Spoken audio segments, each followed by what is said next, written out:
സമ്മേളനം ഇവിടെ സംഘടിപ്പിക്കുന്നത് നമ്മുടെ പ്രിയപ്പെട്ട ബിജോയ് സാറിനെ യാത്ര അയക്കുന്നതിന് വേണ്ടിയിട്ടാണ്. പ്രിയപ്പെട്ട Bijoy sir PHSC senior assistant Jitha teacher, PTA president Shrimati Shanthi Anil, യോഗത്തെ ഏറ്റവും ഭംഗിയാക്കുന്നതിന് നമ്മുടെ ക്ഷണം സ്വീകരിച്ചുകൊണ്ട് എത്തിച്ചേർന്നിട്ടുള്ളത് സാറിന് ആദ്യമായി ഞാൻ നന്ദി പറയുകയാണ്. ഇതോടൊപ്പം തന്നെ പ്രിയപ്പെട്ട അഞ്ചവരി സാർ, ജയൻ സാർ,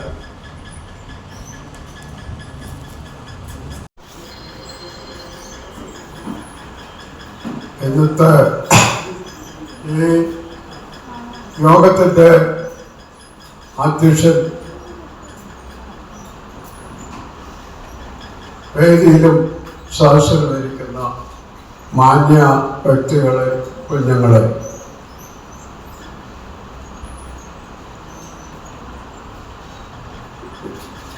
ഇരിപ്പുറത്ത് ഈ വിദ്യാലയത്തിൽ വന്ന് നിൽക്കുമ്പോൾ പഴയകാല ചരിത്രത്തെപ്പറ്റി ഓർത്തു പോവുകയാണ്.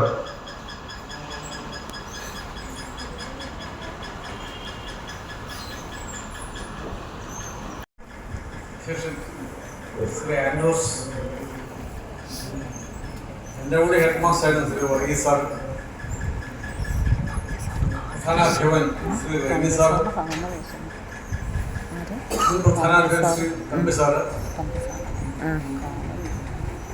സുഹൃത്തുക്കളെ, ഓരോരുത്തരെയും അഭിവാദ്യം കൂടുതൽ സമയം കൂടുതൽ കളയാൻ ഇഷ്ടപ്പെടുന്നു. പണ്ടൊക്കെ ഒരു പരിപാടിക്ക് ഞാൻ ആലോചിക്കാറുണ്ട്,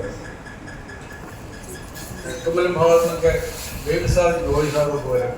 ജോയി സാറിന് കാണുന്നില്ല. എനിക്ക് കൂടെ വരാൻ ആലോചിക്കില്ലല്ലോ. അപ്പം പിന്നെ അങ്ങനെ ഇരിക്കുമ്പോഴാണ് ജോയി സാർ വന്നിരിക്കുന്നത്. അപ്പം പിന്നെ ജോയി ഞാനിപ്പോൾ ബുദ്ധിമുട്ടിക്കാൻ തുടങ്ങിയിട്ടുണ്ട്. എൻ്റെ ആരോഗ്യത്തിൽ അതൊരു ശോഷണം സംഭവിച്ചപ്പോൾ എൻ്റെ ഒരു കൂട്ടായി അതിന് ജോയിയുടെ എല്ലാവരും കൊഴിഞ്ഞു പോയി വേദിയിലിരിക്കുന്ന അംഗങ്ങളുടെ എണ്ണം വളരെ വളരെ കുറവായിരിക്കുക. കുറച്ച് രക്ഷകർത്താക്കൾ, അവരുടെ പ്രതിനിധികളും ഒക്കെ ഒഴിച്ചു കഴിഞ്ഞാൽ ടീച്ചിങ് സ്റ്റാഫ് എന്ന് പറയുന്നത് വളരെ കുറഞ്ഞു പോയെന്നൊരു എന്താണ് അല്ലെങ്കിൽ റിട്ടയർ സ്റ്റാഫ്. എനിക്ക് തോന്നുന്നു ഞാൻ വന്നതിന് ശേഷം ഒരു 10-60 പേരെങ്കിലും റിട്ടയർ ചെയ്ത് കഴിഞ്ഞിട്ടുണ്ടെന്ന് എനിക്ക് തോന്നുന്നു. അപ്പോൾ ഇങ്ങനെ പോയി കഴിഞ്ഞാൽ ഒരു 4-5 വർഷം കഴിയുമ്പോഴേക്കും അവസ്ഥ എന്തായിരിക്കും? ഇതിന്റെ 3-4 വർഷം എല്ലാം ഒരു കാലഘട്ടത്തിന്റെ ഒരു 2-3-4 തലമുറ പൂർണ്ണമായിട്ട് അവസാനിക്കുന്ന ഒരു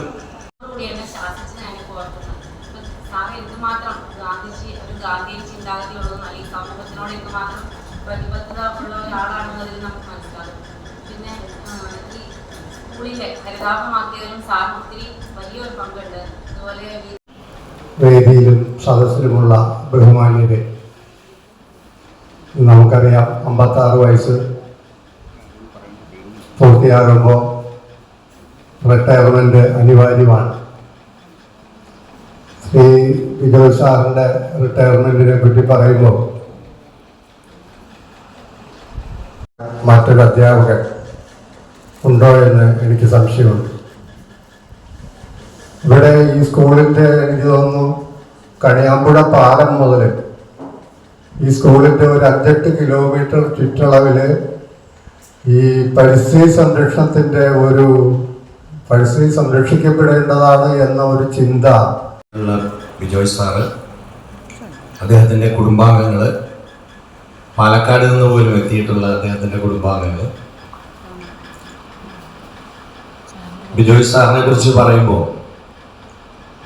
അദ്ദേഹം ഞാനും തമ്മിൽ നല്ലൊരു സൗഹൃദം ഉണ്ടായിരുന്നു എന്നുള്ളതാണ് പ്രധാനമായിട്ടൊരു കാര്യം. ഒരുപാട് മൂല്യങ്ങൾ മനസ്സിലും പ്രവൃത്തിയിലും കൊണ്ടു നടന്നിരുന്ന ഒരു അധ്യാപകനായിരുന്നു ബിജോയ്. തികഞ്ഞ ഒരു ഗാന്ധിയനായിരുന്നു. ഈ സ്കൂളിൽ അവസാന വാക്ക് സാറിനോടായിരുന്നു അഭിപ്രായമൊക്കെ ചോദിച്ചിരുന്നത്. ഞങ്ങളുടെ കൂടെ എപ്പോഴും ഉണ്ടായിരുന്ന ഒരാളാണ്. ഭാവി ജീവിതം നല്ലൊരു റിട്ടയർമെന്റ് ലൈഫ് ആശംസിക്കുന്നു. നന്ദി, നമസ്കാരം.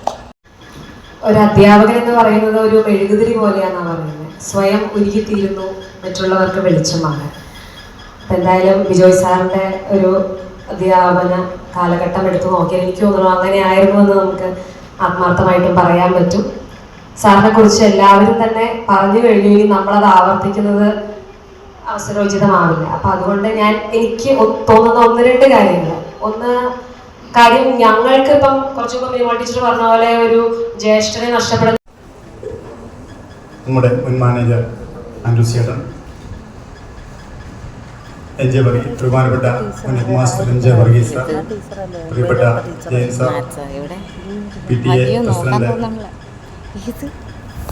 ശാന്തി അനിൽ, അതുപോലെ ജിത ടീച്ചർ,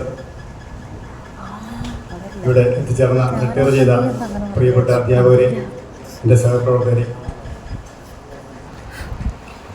ഈ കൽക്കരിക്കട്ടയെ സ്നേഹിച്ച് പൊന്നാക്കി മാറ്റിയ യേശുനാഥ എന്ന് പറയുന്ന ഒരു ഗാനമുണ്ട്.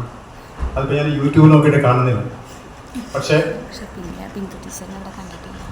പ്രത്യേകിച്ച് എടുത്ത് പറയത്തക്ക ഒരു കഴിവുമില്ലാതിരുന്ന എന്നെ ഞാനാക്കിയതിൽ ദൈവത്തിൻ്റെ ശക്തമായ ഇടപെടലുണ്ടെന്ന്